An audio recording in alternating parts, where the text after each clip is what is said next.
We're an absolute mess. When COVID started, it was just like nobody knew anything. And you know what? Today, nobody knows anything. It's amazing how wild people get when tragedy strikes. They only care about the vote that you give them, about the money that you give them, about the attention that you give them. It only matters when it benefits them at the end. They don't care about you.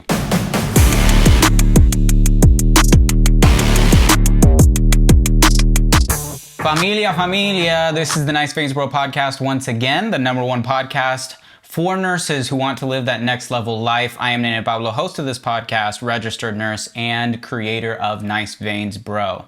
Can you believe that it is 2023? Can you believe that? It's hard for me to believe that. I feel like since 2020, everything has been an absolute blur. The last 3 years have been wild. It all started with that pandemic, you remember? The worldwide pandemic. 2020 introduced us to that.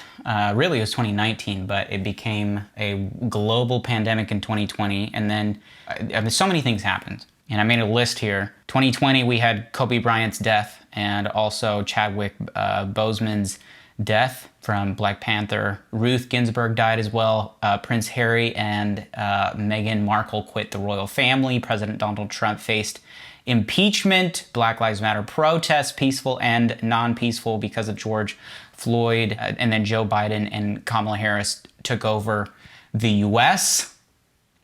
In 2021, people stormed the Capitol. Extreme cold, extreme heat. I remember even, when Lex and I got married, we went up to San Francisco and up to Oregon, and we were expecting beautiful weather, and it was hot. At the beginning of the year in February, when I was living by myself, we had that whole winter freeze over Texas. Crazy. Donald Trump then gets banned off of Twitter. Weird. And then the Taliban takes power just as U.S. is withdrawing from Afghanistan. And then also Kyle Rittenhouse acquitted on all accounts. All of this is happening in the last 3 years, by the way. Because of his shooting a guy in self-defense. COVID-19 vaccines were rolled out and made available to everyone, available and mandatory, I should add. People getting fired over mandates, healthcare workers getting fired because of the mandates. In 2022, global inflation rises. This is this past year to absolute record highs. Not just here in America, but everywhere else. Biden wanting to cancel student loan debt and then also at the same time sending billions to Ukraine. Meanwhile, the southern border continuing to be an absolute hellhole. Elon Musk buys Twitter and starts firing everybody. Roe versus Wade is overturned, giving states liberty to do what they want about abortion. Dr. Anthony Fauci decides to retire. Queen Elizabeth dies. Crazy kid opened fire at an elementary school in Uvalde, Texas. Absolutely tragic story. The World Health Organization declaring monkeypox as a public health emergency. Nancy Pelosi steps down. Trump decides to run again in 2024. Kanye West makes weird remarks about Jews and decides to run for president. What is happening? All of this is in the last 3 years, my people. Why does it feel like I've blinked and 3 years have gone out of my life, out of the window? What on earth? I'm so confused. I am beginning this year in 2023 hoping that things are more normal. What is going on? Stick around. In this episode, I want to talk about what I have learned about society, about myself, and about God. Let go. No.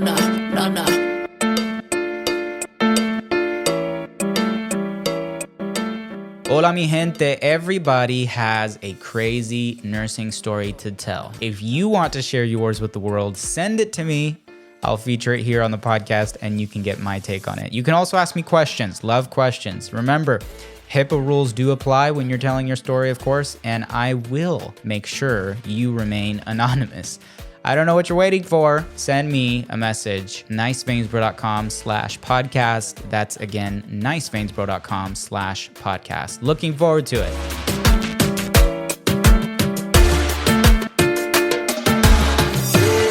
You guys, the first lesson is a lesson that I have learned about society. Have you ever heard that quote that says that whenever disaster hits, you are propelled forward into the direction you were already going? The lesson number one that I learned about society is that we are, as a people, as a society, as a world, we are sheep. We are sheep. When there's a threat, everybody goes scattering everywhere. People start to follow whoever is bringing the most attention, they start following that, running away from, they don't even know where the enemy is, and they start running. Everyone scatters, people start bumping into each other. We start bickering, we start complaining, we start getting angry at each other. We have absolutely no direction. People freak out. We start following random ideologies without thinking twice about them. And then we get so faithful about that ideology, it is so hard to change people's minds. It is so hard to change people's minds. I mean, you show somebody facts dead in their face, and they'll just look at you and deny the fact. It's amazing. Facts today are subjective. You can literally have an argument about something and go online and find quote unquote reputable studies and statistics to support your argument on both sides of the argument. And you can have reputable quote unquote studies. Studies are funded by organizations. They're biased. The researchers are biased. People will quote any statistic in order to make their argument sound legitimate. If you are online, if you've got a certain following, all of a sudden you are of higher value to society than other people, because what you say is cold hard facts. People are brainwashed. People are manipulated and corrupt. And you have loads and loads of people following like a religion, certain ideologies. We are sheep, and we don't even question. We are a mess. We're an absolute mess. When COVID started, it was just like nobody knew anything. And you know what? Today, nobody knows anything. It's amazing how wild people get when tragedy strikes. Everybody has an answer, and at the same time, nobody has an answer. Who do you trust? What are the facts? Things that were just such grounded, solid truths are now just absolutely thrown out the window. Oh, that's not reality anymore. So it's amazing. That's what I've learned in the past 3 years about society. The second lesson that I've learned in the past crazy 3 years is something that I've learned about myself, and that is that I must value personal responsibility. In a world where I can be deceived by anybody, and it's very difficult to trust people, I've got to value the personal responsibility that I play in my own life, the power that I have over my own life. I've got to vet what I consume. I've got to be careful that I've got to think for myself as opposed to just adopting new ideas without vetting it. I've got to take charge over my own thoughts, the things that I decide to watch, the things that I decide to listen to, the voices that I allow around me, the friends that I hang out with. I've got to value personal responsibility in this world that is wild and crazy. I think we can all agree that corporations, organizations, and associations, all of the Asians, where there's this large body that seems to be so powerful with just a couple of people up at the top making all the decisions, none of those care about you. None of those entities care about your day-to-day. They don't care about you and your family and your job and your feelings. Doesn't matter what political party you associate with, whether it's red or blue or green or whatever, purple. I don't care what color you associate. Nobody in at the top are so far removed with day-to-day life from your personal experience actually care about you and your experience, about the work that you've got to put in to put food on the table. about the sacrifices that you make on a day-to-day to make sure that your kids get the best education or whatever, whatnot. They don't truly care about the debt that you get yourself in or the unhealthy way that you live your life. They don't care about you in that way. They only care about the vote that you give them, about the money that you give them, about the attention that you give them. It only matters when it benefits them at the end. These massive corporations and organizations and all of that. They don't have a personal relationship with you. And so the people who truly matter, who deserve your attention and your time, are the people in your circle, in your community, your direct community, the people who are within your proximity. Those are the people. Those are the individuals. And so the lesson that I have learned is to value what the role that I play within my community and within my life. Taking personal responsibility is everything, man. I read this book called QBQ. I can't remember the authors. Let me see if I can find it here real quick. I can't remember what year I read this. Let's see who the author is. John G. Miller. Shout out to John G. Miller. I don't know how I heard about this book, but I read this book just a couple of years ago, I think right before the COVID pandemic. And it changes your life, man. It challenged me because it's one of those books that make you feel like, well, you kind of throw up your hands in the air and say, well, who can I blame? And then you start to realize that's the whole point. We get so used to blaming other people.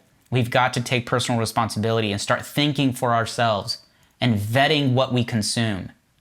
I'm not trying to say that we have to be super individualistic, but what I am saying is that we've got to be, gatekeepers to our life and gatekeepers to our families and to our communities, we get so hung up on an ideology that someone from somewhere else, miles and miles and miles, hundreds of miles away, who's speaking into a mic, who thinks he's so important, he or she is so important, we value their opinion more than, the experience of our neighbor. Think about that. That's how divided we've gotten. We've got to take personal responsibility over our lives and over the lives of the people around our immediate community, our families first, and then our friends from the community. Let's take a quick break, and then I'll tell you the third lesson, something that I learned about God.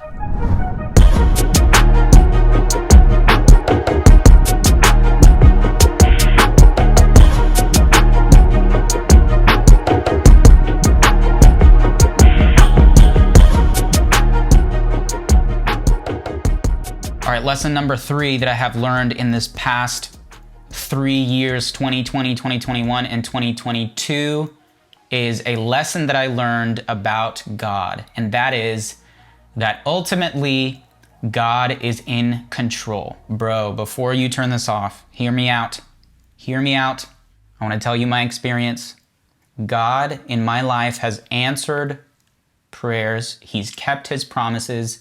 He's showed me grace in the past 3 years. I would stop every once in a while and get so discouraged. I felt so out of control. I looked at my life and I said, what is going on here? I feel like everything is going wrong. And in one of those low moments where I was feeling so out of control, and I felt like I wasn't living the life I want to live, and I was so unhappy. And this was in June of this year. I find myself in this pit. And I felt like God basically kind of slapped me in the face and started reminding me of the ways that he's been there for me and the things that he's given to me and the blessings that I've experienced, even through the hardship. I don't remember where it was, whether it was in the car or in my room or something, but I found myself weeping over how grateful, truly grateful, overwhelmed with gratitude about all of the blessings that I've ignored, about the times that God has shown up. When my cousin, who was faced with a life or death situation with COVID, she got COVID and she was on a ventilator, and we prayed and prayed and prayed for her life, and she made it through. She stared at the very face of death.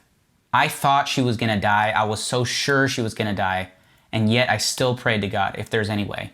and she made it through. I don't know how. It was a miracle. My oldest sister graduated from PA school. She's working as a PA now, which was a dream come true for her. My sister graduated with a master's of accounting. My brother freaking graduated from a doctor of optometry. He's an eye doctor now, working in the area. Seeing how God has brought my family from nothing, from like poverty, where we didn't even know what was going to be our next meal, single mother home.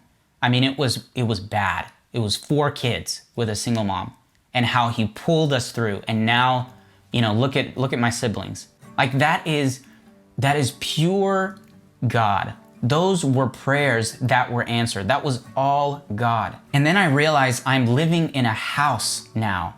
Like I literally bought a house.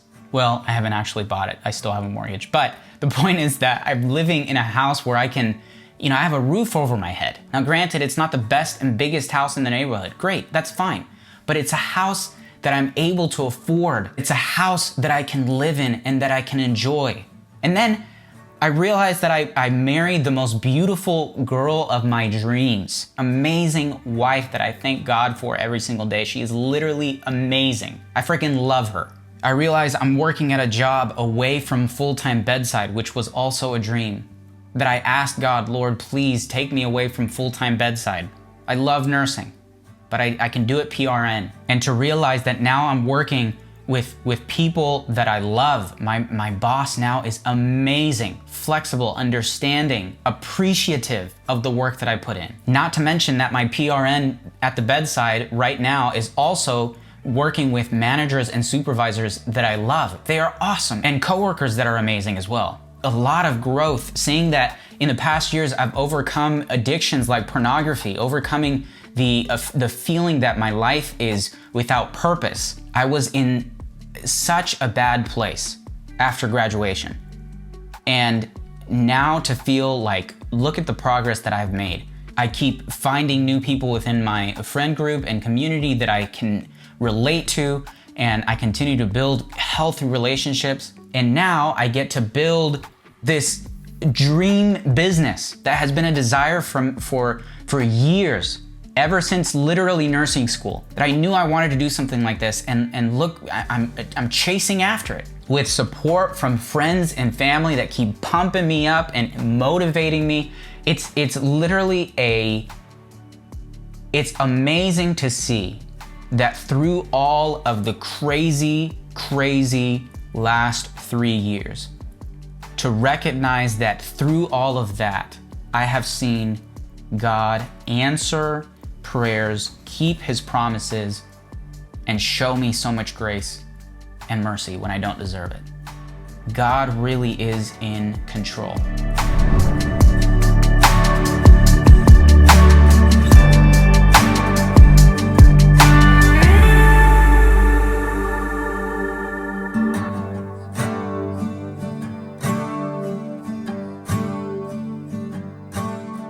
I want to share 3 Bible verses and then I'll quit, I promise. Isaiah 46, 9 through 10 says, "Remember the former things, those of long ago. I am God. Another is no other. I am God, and there is none like me," he says. "I make known the end from the beginning, from ancient times, what is still to come. I say, my purpose will stand, and I will do all that I please." Y'all, God is in control. God is in control. That doesn't mean everything's going to be perfect, but it means that I know things are in his hands. There's still an evil, Satan, a devil, right?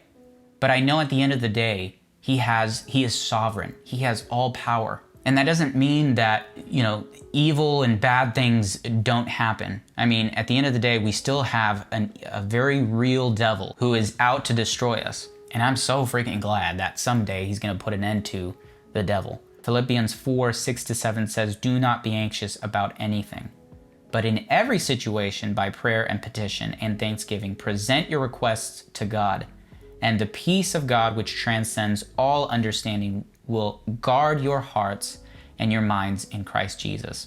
And then the last verse that I want to share is found in Psalm 23, 2 and 3. Remember that thing that I said about us being sheep, lost, and being a mess? that we follow the wrong way, and we all get scatterbrained when a threat is nearby. It says here in Psalm 23, 2-3, it talks about how God is our shepherd. The Bible says, He makes me lie down in green pastures. He leads me beside quiet waters. He refreshes my soul. He guides me along the right paths for His name's sake. And so right there you can see, if we submit to Christ and allow Him to be our shepherd, He will lead us into peace, into knowing and resting in Him. Y'all, there is plenty we have control over.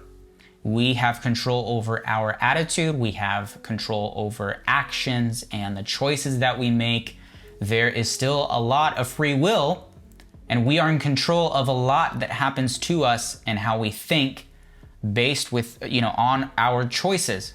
That is the personal responsibility we've got to take. What about all the things that we can't control though? Can't control time, you can't control society, you definitely can't control others or even our circumstances sometimes. Part of living that next level life, y'all, is actually surrendering. Part of living that next level fulfilled life is ultimate surrender and rest when you realize that you cannot control everything or others. Resting in something or someone, I would say, outside of yourself. It's a refreshing feeling.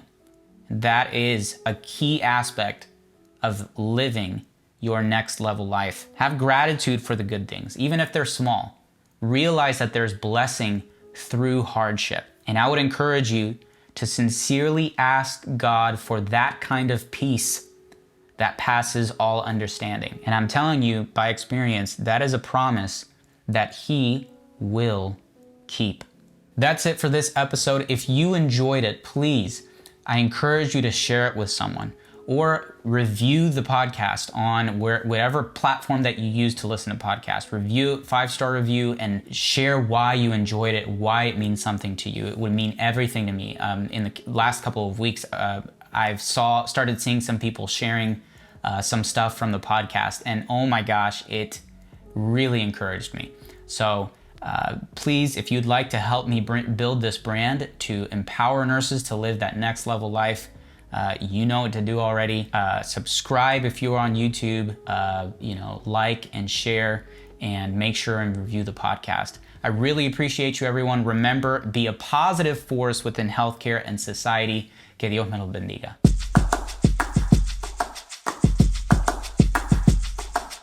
When I would listen to podcasts before I became a podcaster myself, I didn't realize how much leaving a 5-star review helped. And so now on this side, I just want you to know that it really does mean a whole lot when people review and share the content. So if you enjoyed it, please share it with somebody and leave a 5-star review on whichever platform you use, Spotify, Apple Podcasts, etc. And if you're interested, you can also find us on social media at Nice Veins Bro, or shop online at niceveinsbro.com. My personal stuff you can find under Nene Pablo, which is spelled NENEPABLO. I spend most of my time on YouTube making vlogs and videos and on Instagram. So I would love to connect with you.